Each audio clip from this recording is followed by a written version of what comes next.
Hi everyone, this is Azure with Azure Healing Arts, and today I wanted to unbox the Shadowland Tarot by Monica Badirski.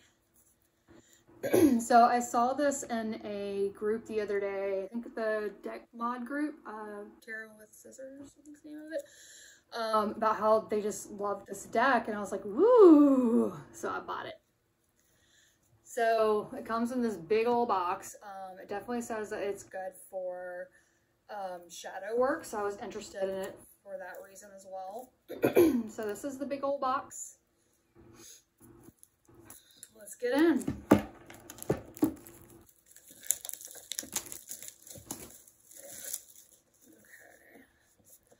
So, oh, all right. So it's got a magnetic opening. And some cute little design here. And then we have a very large guidebook. Excuse me, guys. Allergies. Alright, so here is the guidebook. It is just regular paperback. It does have a little bit of damage here. I mean, I'll get over it. Flipping through the guidebook, it looks like each card has a color picture, as well as a quote for each one, a summary of the card, keywords. It doesn't necessarily say reversals, so I'm not sure if you use reversals with this one or not, but it has one for shadows. So that might be its reversal interpretation. So they give you a message from the card, and then some reflections, which is really what I was looking for, because I like using tarot introspectively. Just flipping through, see what else it kind of comes with. A lot of good content for each card, and this is kind of a spoiler, because I just saw like a bunch of the cards without getting to look at them in the book, or in the deck yet. It goes over how to ask questions, the symbolism. Oh, cool. It has numerology in here. Goes through quartz and reversals. So, okay, I just want to let you guys know this because this is important for people. They do not read reversals with this card. So, or with this deck. So the shadow aspect is probably how they're going to use reversals. They give you some spreads. Looks like a lot of original spreads and ways to use this book. So cool. So far, I really like the box and I like the guidebook.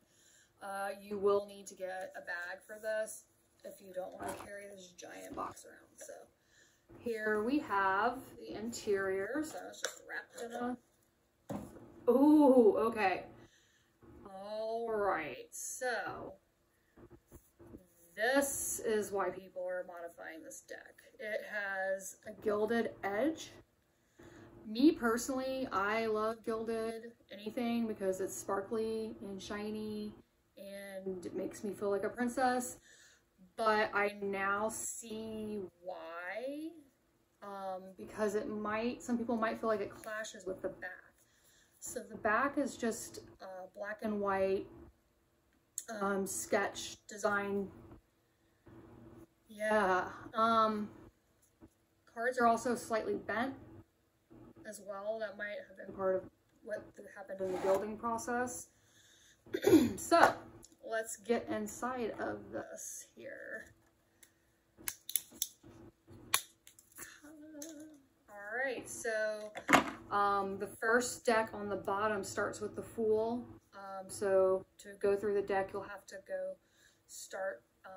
flip the deck over. That's what I was trying to tell you. Face up.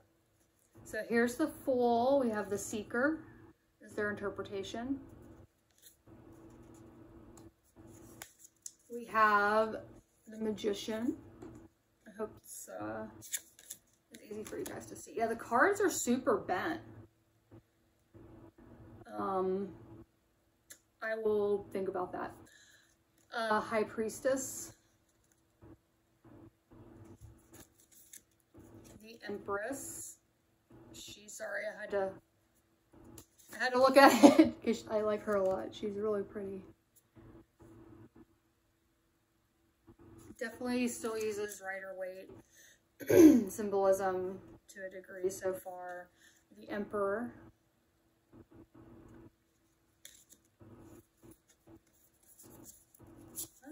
The Hierophant.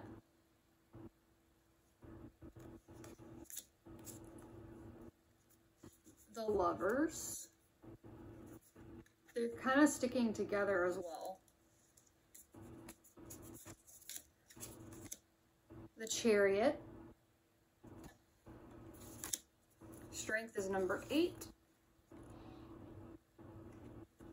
The Hermit. He's cute. Okay, I like him a lot.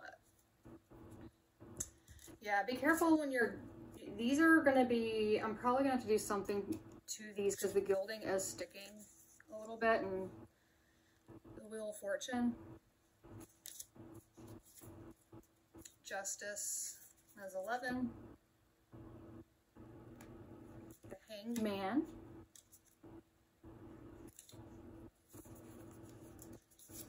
Death. So I want to look at this for a second. It looks like we have a broken egg at the bottom, which would symbolize rebirth. So there's a nest on his head. There's the broken egg right down there. Looks like the Baphomet symbol and this little guy and is inside the egg. And it looks like a plague doctor. So I'm going to have to see what their interpretation of this card is. Temperance.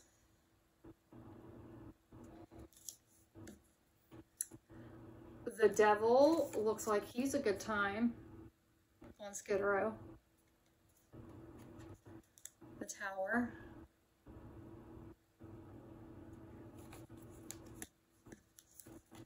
Yes, they're sticking. Hang on, guys.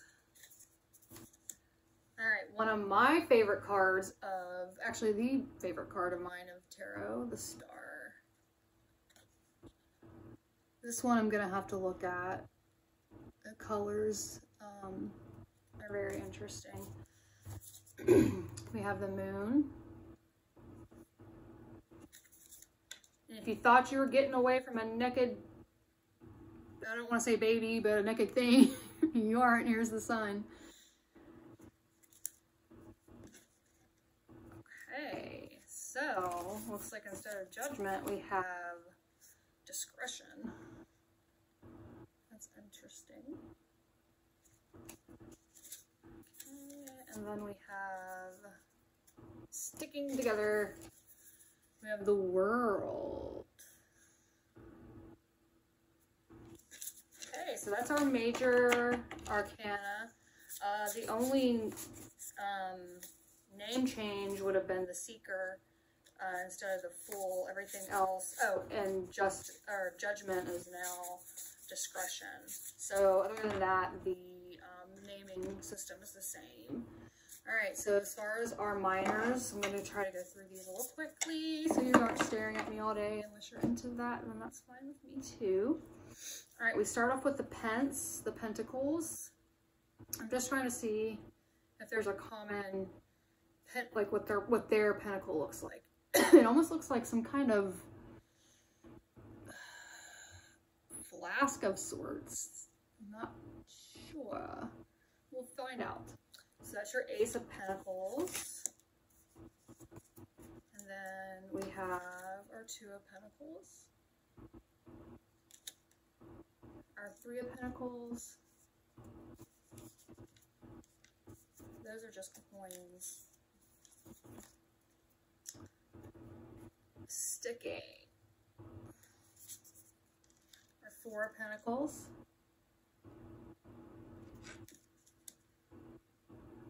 Okay, our Five of Pentacles. Okay, I love this.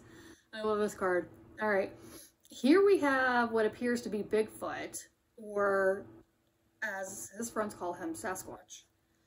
And he's observing this like campground in the back in the back. So it's like he he can't enter, like, or he's going to, I don't know. This is just really interesting Five of Pentacles card. I love it. Love it. All right, here we have the Six of Pentacles, sharing our gifts. Seven of Pentacles, looks like some like zombie piranha type scenario going on. Oh, okay, sorry. It's not a zombie piranha. It is a carnivorous plant that she's feeding steak to. Sorry about that interpretation. All right, Eight of Pentacles is very pretty. Oh, hey now. Our Beyonce card, Nine of Pentacles, looking fly. Pun was not intended, but I'll take it. We have our Ten of Pentacles. Now we have our Quartz. We have our Page of Pentacles, little trick-or-treater. That's a cool interpretation of that. We have our Knight of Pentacles riding the snail. And I just thought of what needs to be made. If it hasn't been made already, we need a Never-Ending Story tarot deck. I will research that ASAP unless my ADD kicks in. So. Okay, we have our Queen of Pentacles. She's got the whole thing of candy. And our King of Pentacles. So if you're like me, then you probably have your favorite suit of tarot decks. My favorite of the elements is, I love swords. So swords are my favorite. I take particular notice when I get a new deck of the sword cards. So I have high hopes here. Okay, already like it. Here's our Ace of Swords. Our Two of Swords. This is interesting.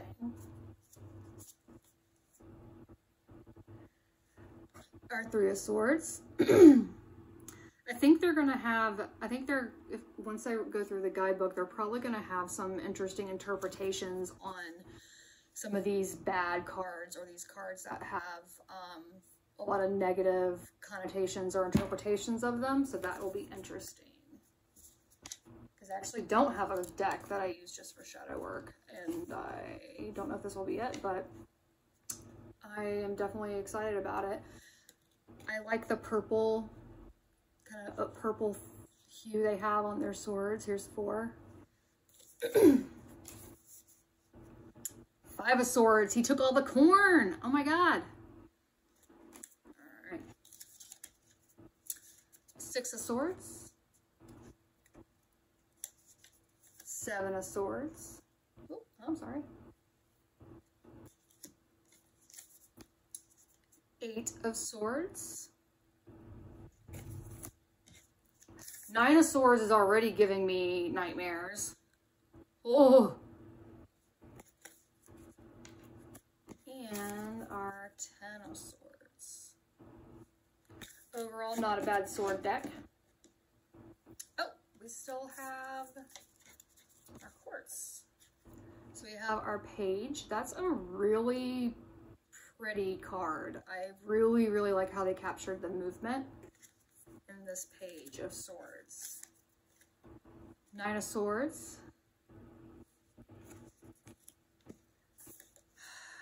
This is also kind of like one of those cards I really take a long look at in new decks. The Queen of Swords. And then we have our King. Ooh, alright, now we have our aces. This is already looking fun. Here I've got our Ace of Swords. Or Wands, I'm sorry. This is our Wands deck. Ace of Wands. Two of Wands. Three of Wands. Oh, they built a happy little spider home, far, far away from the castle. See, that's what spiders need to do. They stay far away and build their happy house, and then everybody's fine. Four of swords, or wands. I'm stuck on the swords. Five of Wands. Six of Wands. Seven of Wands is interesting. Eight Wands. Nine of Wands. And 10. Now for the court cards. We have the Page of Wands, who's looking not very pagey. He's looking a little hermity. We have our Knight of Wands, who I'm kind of digging. He's pretty cool. The Queen of Wands is gorgeous. I love her so much. King of Wands. Alright, now for the last of our minors, we are going to do our cups. So cups are kind of my second one. I always like to see how a deck interprets like the water aspect and the emotional aspect. We have our Ace.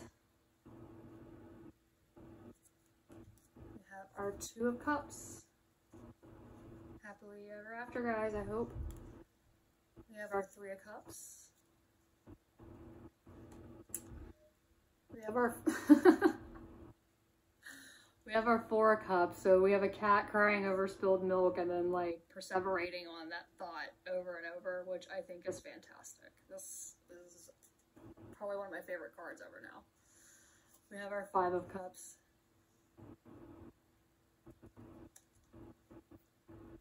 And we have our Six. Our Seven of Cups. Ooh, I like this Eight of Cups. He's walking away from poison. Nine of Cups. Ten of Cups looks exciting. That's really pretty. And then, finally, we have our Page of Cups. Interesting. We have our Knight of Cups, who is a mer woman, it looks like, or a mer person. It could very well be a mer person. Queen of Cups. And then we have our King of Cups. So overall, love the artwork. I love the style of the deck. I love the energy of the deck. I'm definitely interested in going through and seeing what their interpretations are of a lot of these cards. Hopefully they explain kind of some of their, you know, stylistic choices and symbolic choices. The cards do stick together because of the gilding. So I don't know if you want to like just kind of lightly, maybe just lightly brush the edges if you're going to be with some very soft sandpaper. I'm not that brave. I do agree with some of you guys that the gold gilding was an odd choice. I feel like they should have done a black edging. So yeah, I'm not really sure why they did that. Cards are bent, so I'll have to do something about that. Maybe a little bit of that. This card stock is pretty good. It's not too thin. It's not too thick. You definitely will need another box for it, unless you want to keep this giant box. I mean, it's a well-made box, and I do like that. But I don't like storing. If I'm storing something in a box, I'm either not using it often, or the box is beautiful, like the Fountains box is. This particular one I got at Barnes & Noble's. It was $40. I could have gotten it for cheaper, $6 cheaper if I had ordered it on Amazon with next day delivery, but I wanted it right this second, so I made myself get it. So once again, this is the Shadowland Tarot by Monica Bodirski. I hope I said that correctly, because I know what that's like, having people mispronounce your name, which is Azure. So yes, it does want you to kind of focus on archetypal personalities, how to look at unacknowledged aspects of your life and personality. It says that it's good for beginners and professionals and seasoned readers and shadow workers. It is saying that it will help you discover imaginative solutions to everyday challenges, as well as complex or concealed conditions. So, overall, I'm interested to use it. So, thank you guys, and I'll see you next time.